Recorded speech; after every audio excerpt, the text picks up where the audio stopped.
It's your boy. Go and see Spaceship Oasis Incredible back with another edition of In This Corner, Pro Wrestling with a Kick. With my Raw recap for February 10th. I must say, this was one of the best Raws I've seen for me since I started watching or reviewing Raws. Action-wise, I mean, there was a lot of stuff that happened. I was saying this while the show was coming on. This might be a Raw that I actually go back and look. And I say that because, first of all, I woke up late as fuck from my nap. So I was already, and that's what took me a little longer to get here. So I apologize for y'all. Y'all should make sure y'all say what's up. How y'all doing? You know, let's talk some wrestling. But I woke up super late, and I was like, dang. So I had to go back on my stream or, you know, one of the streaming sites to watch it.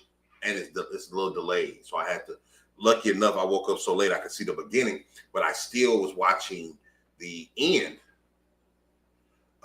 What up, Tavan? I was still watching the end or watching where we're at currently. So I had two screens on. So I made sure I didn't miss anything. But in the process of that, I did kind of miss some things. It took a little longer for me to see the end of things. So I saw most things. The only thing I really didn't get to see was the tag title match in its entirety. But I saw most of that while it was going on. But when I went back to watch it, you know, it took a little longer. So I wanted to see how it ended.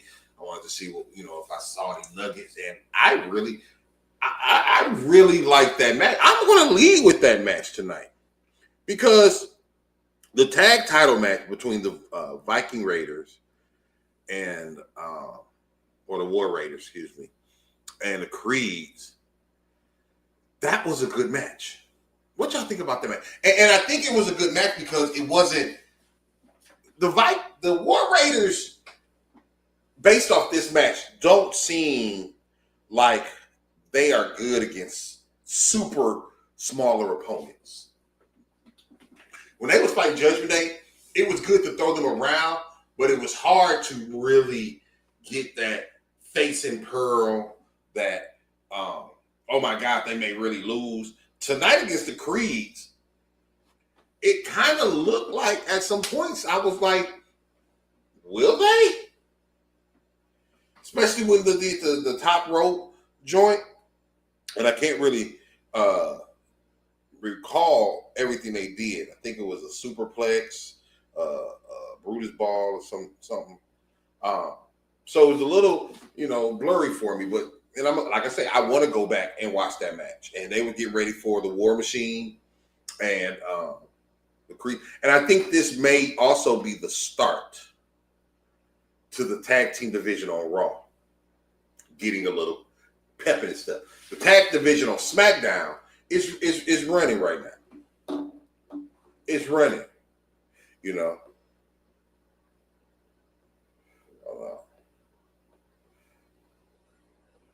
And so, you know, the Raw tag team division, they have New Day, they have Judgment Day, they have War Raiders, they have the Alpha Academy, they got the Creeds, they no longer have AOP.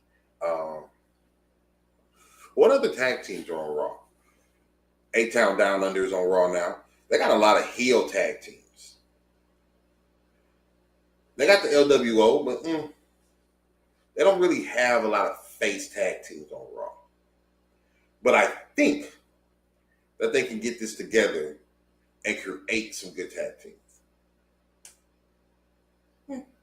Just my thought. Just my thought. You know. Hold on, y'all. You know I'll be sharing the show. Y'all sharing the show? Or y'all just on the show? So there was a lot of things I liked about the show. Tag team match included. And anybody that knows me knows I'm not a big War Raiders fan. But I like the match tonight. I think, and I'm going to go back. It feels to me that every match tonight was awesome. I think I heard a This Is Awesome chat on every match tonight. And it wasn't a fake This Is Awesome chant. From Logan to Rey to our opening match to the women's tag, to the women's elimination chamber match. They gave us our 4 matches, but it seemed like we got a lot more. I had to really go back and look, like, we only had 4 matches tonight still. But these matches was packed. They were action-packed. The show was action-packed. And I think the good thing about Raw is that they found their sweet spot of 2.5 hours. I don't even know if they're doing it intentionally, right? But it's working for them. So let me go ahead and recap tonight. We started Raw off, like I said, it was from Nashville, Tennessee in the building. And Jy Uso comes out. And, the crowd is going crazy. But what I like the most about this segment is while he was doing his long-ass intro, which is his fucking fault, right? Gunther comes out and wrecks him. Gunther comes out. He destroys Jy Uso. He didn't even put him in like a headlock or a sleeper. He just had him pinned down. Like, as a kid, when I was wrestling my friends, I hated being pinned down, bro. I can't get loose. And he kept telling him, don't do it. Don't do it. And we knew what he was talking about. Don't pick me. And Jay, he powerbombed him on the table. Then he powerbombed him in the ring. As Gunther's leaving, security comes out, or WWE enhancement guys come out. Gunther's leaving, and Jay picks him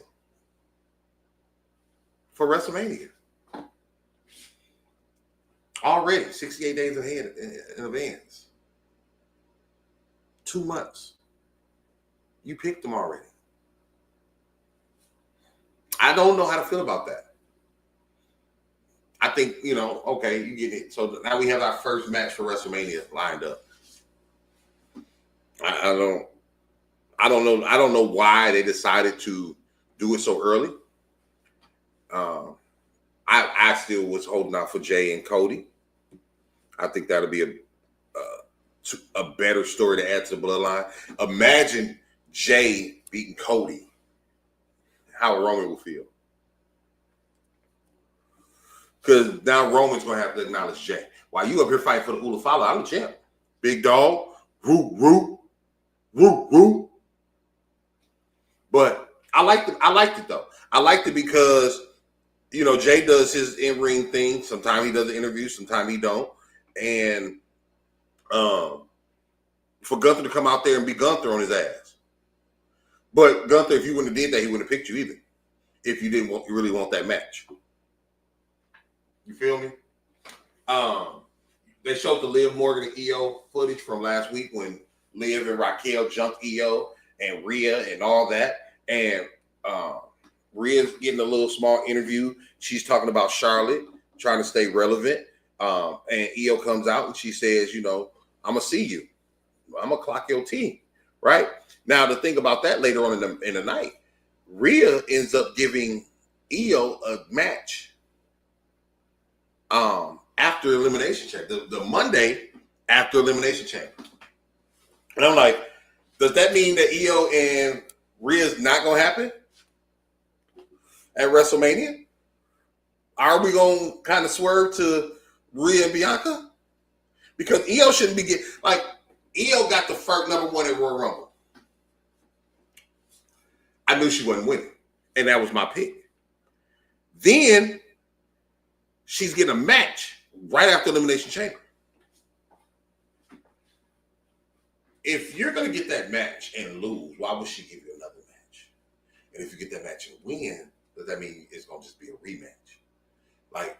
Or is EO going to get in the Elimination Chamber some kind of way and then win? It's just so much. Like I don't understand what they're thinking about this.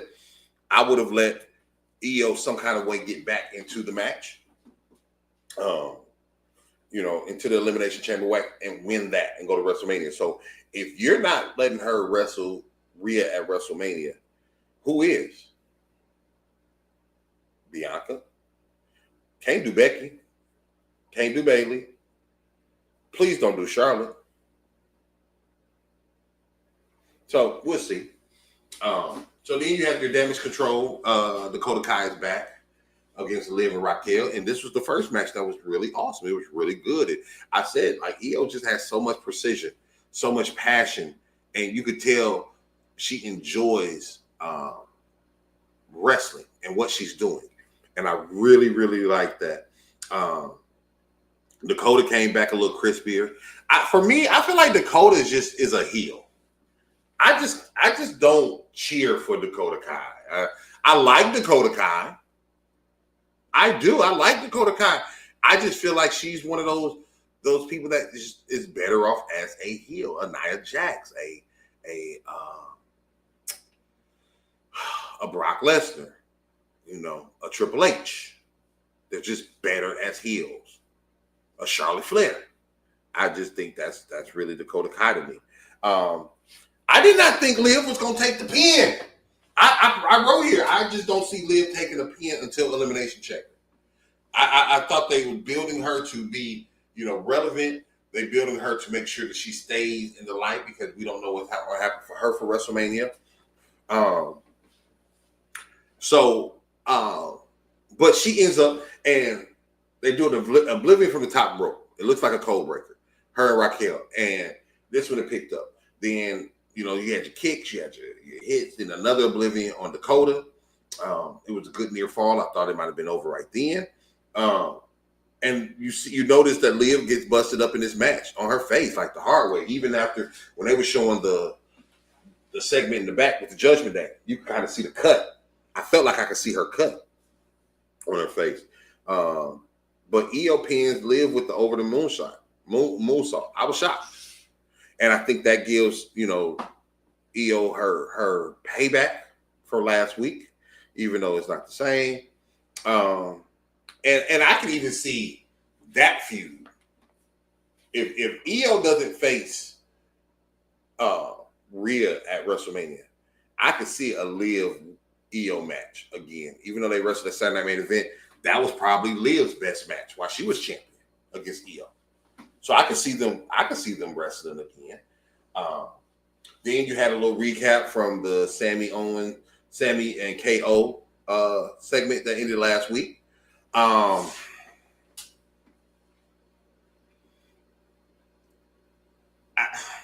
are they going to do with Randy? You know what I'm saying? That's my thing. Like, are they going to do? They may do Sammy KO at WrestleMania, and they've done it already. Ain't they already did? I swear, like Sammy and KO are lucky to be in this spot because they get to wrestle each other all the time on the big stage, or with each other on the big stage, being friends. But KO's still out. I mean, Randy Orton's still out. So how are they going to do that with Randy? How are they going to get that back? And so we'll see. And then we had Lyra Valkyria versus Bayley for the Elimination Chamber match. This is when I woke up. Okay, so I was watching this real time while I was watching the Jy Uso segment. But then I had to go back and watch some stuff. Like, I did not like that buckle bomb or that sunset flip bomb into the corner. It looked really clunky. I've seen the elbow off the top rope into the double knees a few times lately, so it doesn't really impress me anymore. But I did mention that this was two great women matches in a row. You saw the tag match was a good match. And then you see this match, and I think they're giving Lyra Valkyria the reps. I thought Lyra was going to win because Bayley has so much other stuff that she's working on, and I think her and Roxanne wrestling. And it's crazy, right? Roxanne getting an Elimination Chamber shot, and she's still on NXT technically. That's interesting, all right?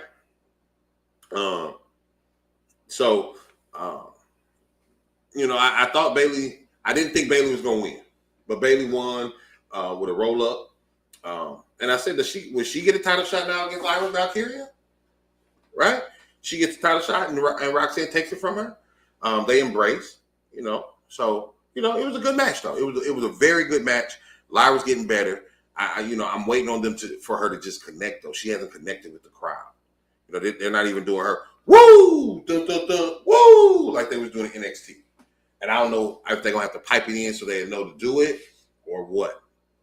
Then you had your Penta promo. You saw Penta. He will be here next week to face Pete Dunne. Then you had Ludwig come out and talk. And, they're giving Ludwig a lot of time. They're giving him a lot of reps. Pete Dunne says he was not helping Ludwig when he came out after the match. He tells Ludwig to stay out his business. And you're going to see what he's going to do to Penta next week. So I think this is a red herring. I think they're going to end up together as a tandem, which will make another heel group or faction or whatever. So we'll see what that happens with that. And then as it's over, AJ Styles walked past Ludwig, which is interesting. Okay. Lyra comes out, or she's in the back with Alpha Academy. And she and Ivy Nile and American Maid, all these A's, pull up on her. And I think they're going to keep that feud going as well. She says, she lost. And she said, look, I'm not going to bother you in the gym. You stay out my business in this ring. And they're going to eventually fight. The AJ Styles has a promo. He says this feels like home. Of course, he was with TNA for the longest time, which was based out of Nashville. So for him to come back, he felt good. 4 months ago, he came back to fight Carmelo Hayes. And he got injured again, but he still has some things that he wants to accomplish. He still wants to show people, wow, he is phenomenal.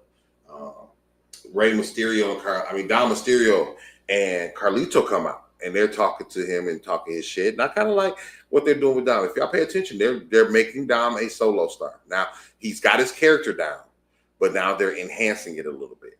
And with that, it's going to be interesting. Ooh, I just had a brain fart. Dom is talking shit to AJ Styles. Guess who else he feuding with right now, low-key? Finn Balor. Now, I'm a tangent with AJ Styles because Finn and Dom was talking in the back after Finn talked to Seth and all this. He came back and, Liv was sitting back there, Raquel, and they was talking to Dom, and they've been going back and forth about leadership. And Dom said, maybe we need to add somebody to the group.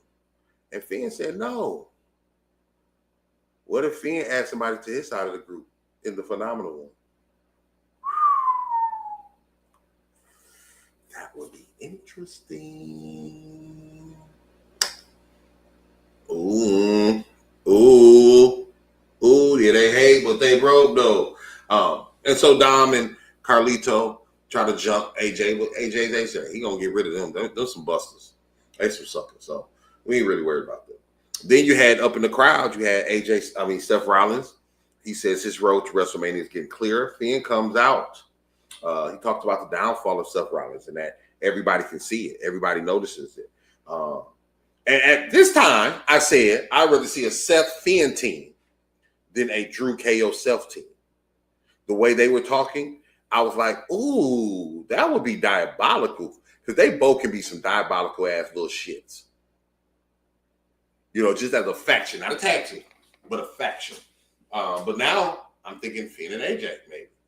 AJ just moved to Raw. Finn needs somebody over there. Seth tells Finn after next week, Finn won't be standing at all. He talked about their history. And, Seth has gotten the best of Finn. So I'm interested. I'm interested in this. Right? And this may happen to the favor. This may be the favor. This may how the favor works. Finn may beat Seth. Hear me out.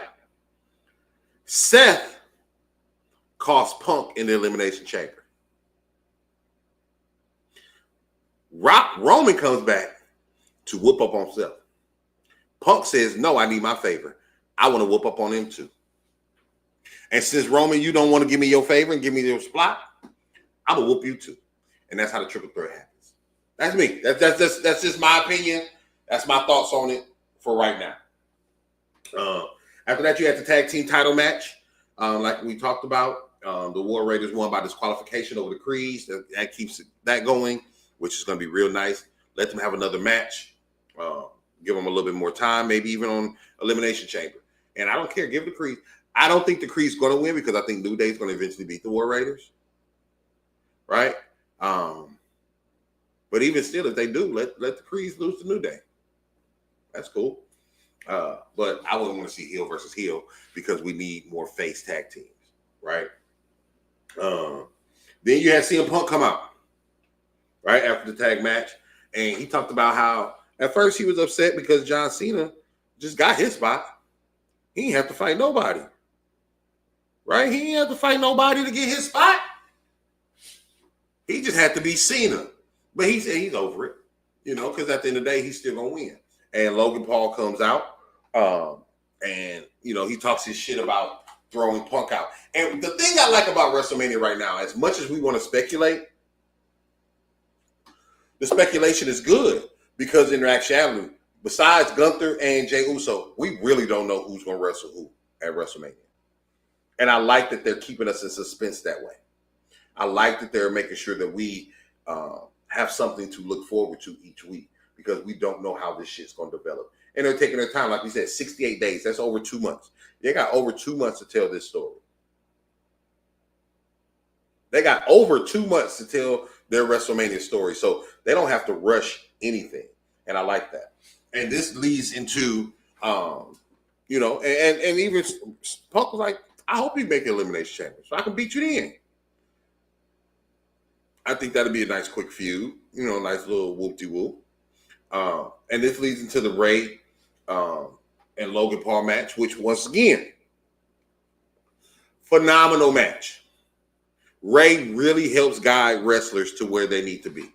He really guides wrestlers to putting on good matches. At 50 years old, Rey Mysterio is still a ring general. He makes people look good, regardless of what you say. He may not win a title. He may not, be all that anymore, but the kids love him. They love his mask. He's still a seller, and he still sells merchandise. That's what I mean. And he's still awesome in the ring. And Logan Paul wins with some type of move. I forgot what they called it. His new finishing move. So Logan Paul does win. And at the end of the night, the New Day jumps Rey Mysterio as we go off the air. Ooh. And they don't even give us time to really even process it, right? They just go right into it. They see the New Day jumps them, and then we're fading to black. And it's like, dang.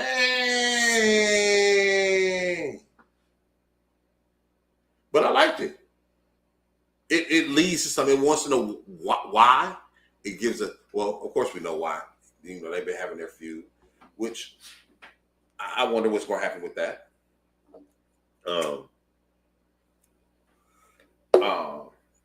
But it gives us, it keeps the New Day relevant.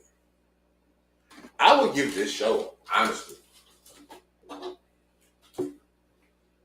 gonna give this show 4.25 chips. I think this was the best show I've seen or I've been reviewing. I really liked how everything came together. All the matches were phenomenal. All the matches were good tonight.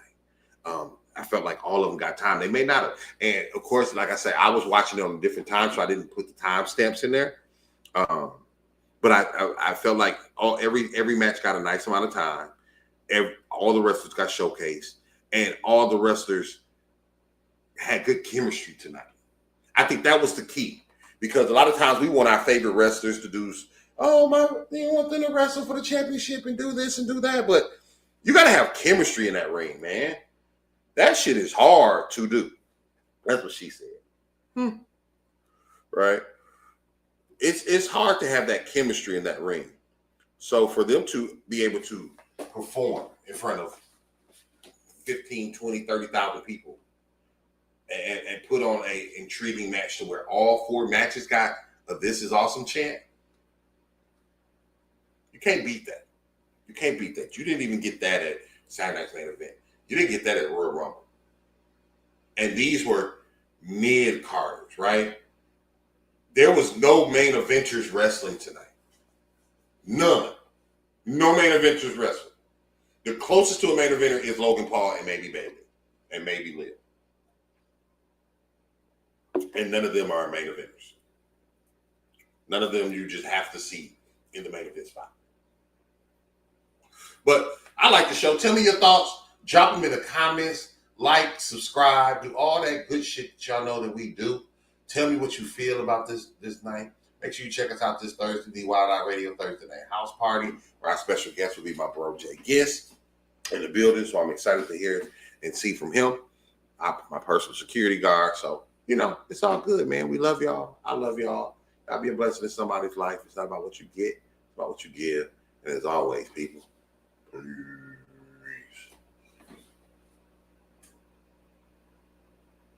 Oh, it didn't even play it. My bad. I don't know. But he ain't listen to me. But he ain't listen to me. But he ain't listen to me. I tried to talk to him. But he ain't listen to me. But he ain't listen to me. But he ain't listen to me. But he ain't listen to me.